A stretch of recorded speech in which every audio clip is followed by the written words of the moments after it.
घटना हो गया।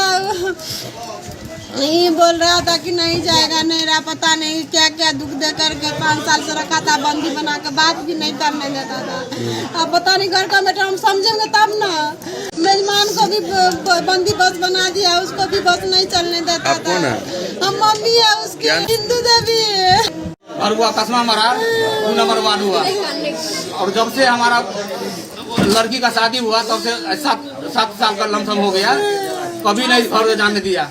एक बार आए थे, पूरा समाज को आदमी 10-15 लोग से आए थे, तब वो गर्दन दाब दिया था, बोलता है तुम्हारी बेटी को आज न कल मारे देंगे।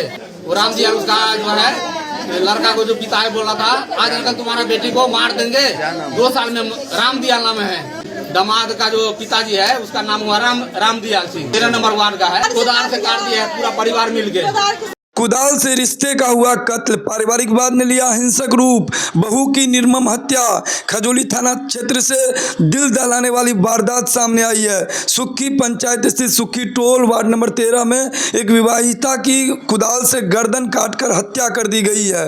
मृतका की पहचान और ही मरार निवासी कृष्णदेव सिंह की पुत्री 25 वर्षीय पूजा कुमारी के रूप में हुई है।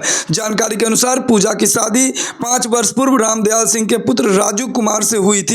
बताया जा रहा है कि पारिवारिक विवाद के कारण ससुराल पक्ष में हमेशा तनाव रहता था।